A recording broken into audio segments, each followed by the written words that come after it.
Everyone, my name is Dawn. I am your astrologer here on behalf of Astromatrix to talk to you about the upcoming Mars retrograde in Gemini. Mars is our planet of action, drive, determination, our physical body, our ego identity. Mars rules the sign of Aries, the first sign of our zodiac in the astrological calendar. And so this is a cardinal fire initiatory energy that is moving through the mutable air sign of Gemini. What this retrograde allows us to do is to be very conscious about the action that we are taking. This is an unusual Mars retrograde because Mars, being a 2-year transit, typically moves through each sign of the zodiac in about 6 weeks, no longer than 2 months. And this year, because of the retrograde, Mars is in Gemini for 7 months. It moved in on August 20th of 2022. Mars ingressed into the sign of Gemini after transiting through the fixed Earth sign of Taurus, where it was slowed down. It was allowed to ground in to, because of the North Node being in Taurus, our values for the future, and Uranus being with the North Node in Taurus on this nodal axis, to really liberate ourselves into what we want to create for our future. Now, when Mars moved in on August the 20th into this mutable air sign, let's take a look at the archetypal energies of Gemini and what this could mean. This is an air sign that rules the third house of communication, the throat chakra, close to home, siblings, family, short distance travel, and is the sign of duality. Gemini, being the sign of the twins, is both sides of the spectrum. This is the duality that exists within all of us. And so now, as Mars moves through Gemini for a long period of time and retrogrades from October 30th to January 12th, we have this period of time where we can review how we are moving towards our future goals, what we are passionate about, how we show up in physical form, and what we are working towards. Now, all of 2022, this red planet of power has made connections, conjunctions with all of the outer planets, all of them. And so these outer worldly planets that govern what happens on a large scale in our lives is now being brought down into personal physical form. Because Mars is a personal planet, now we can think about, with it being in Gemini, how we let the outward events govern our action in our personal lives and how we're creating our own dream for the future, what we're moving towards, and how we want to fulfill it.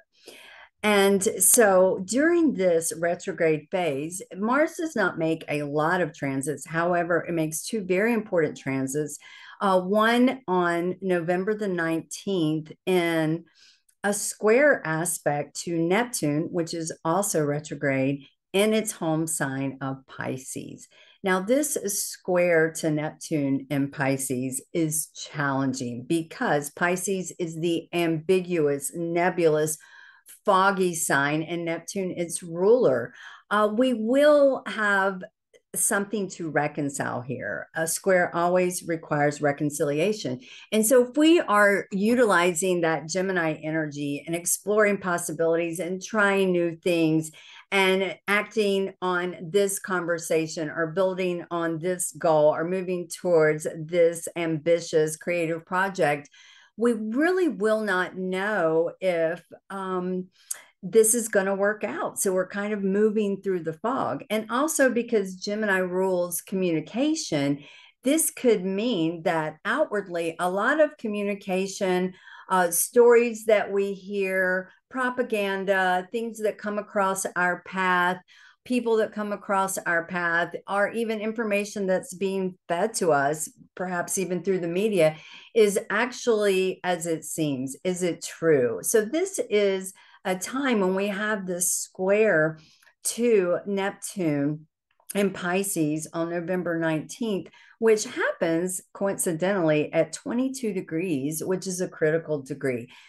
22 degrees is coined the make or break, do or die, use it or lose it degree.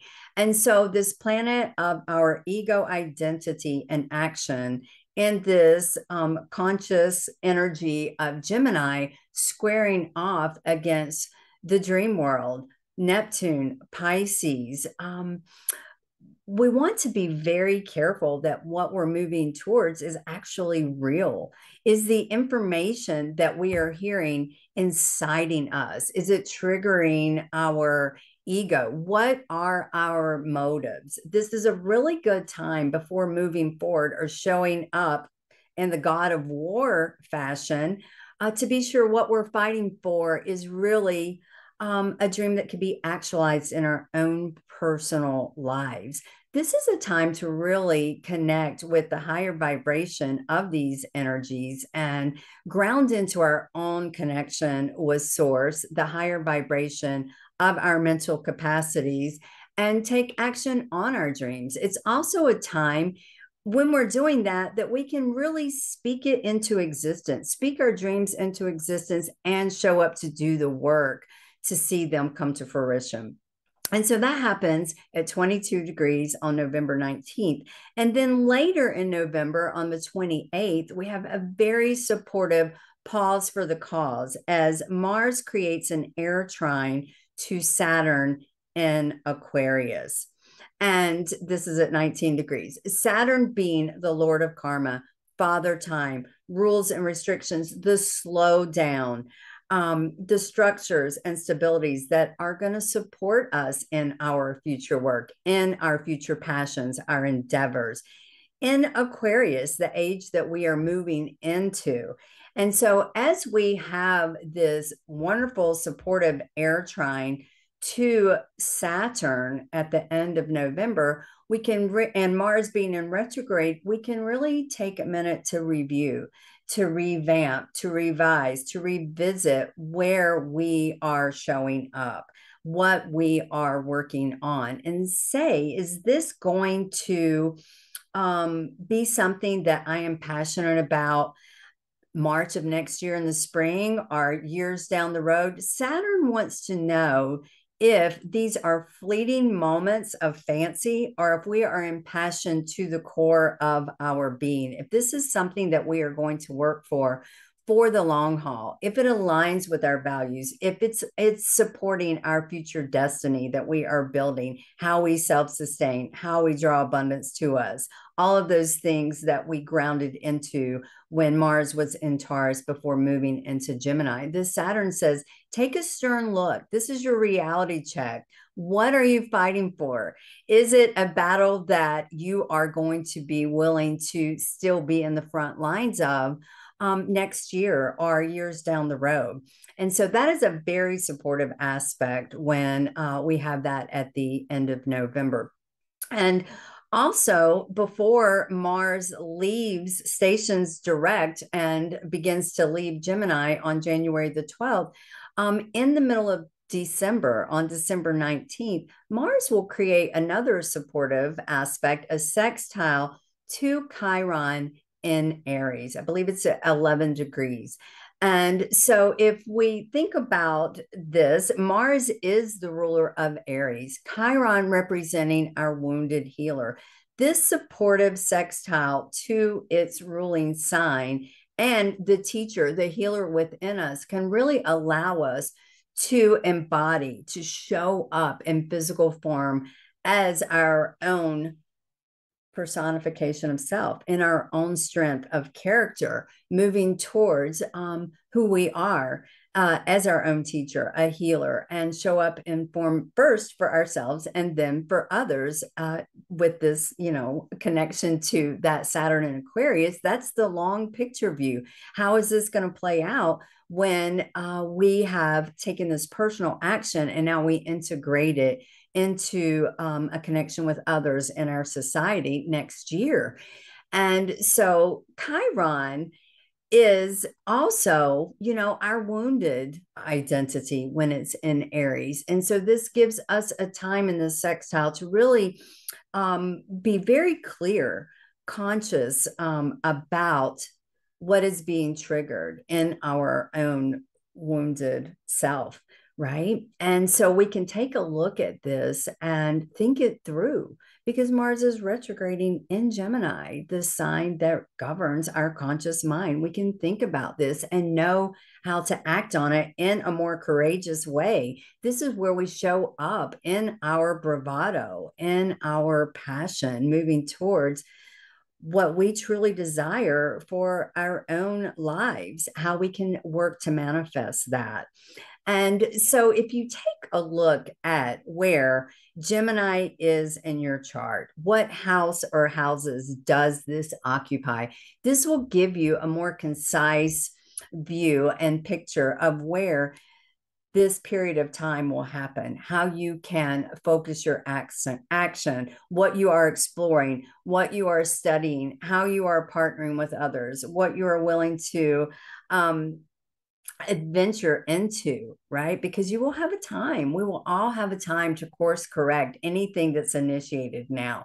This is a really good time to start new projects, begin many multiple avenues of action, because we will have a time where we can really examine from an intellectual perspective whether this is going to sustain us for the long haul. So why not try it and see what comes to fruition, keeping in mind that we are throughout this retrograde transit checking in with our higher self, checking our motives, and really thinking about this for the long term with the aspect to Saturn and also Neptune. What is the dream that we are trying to actualize?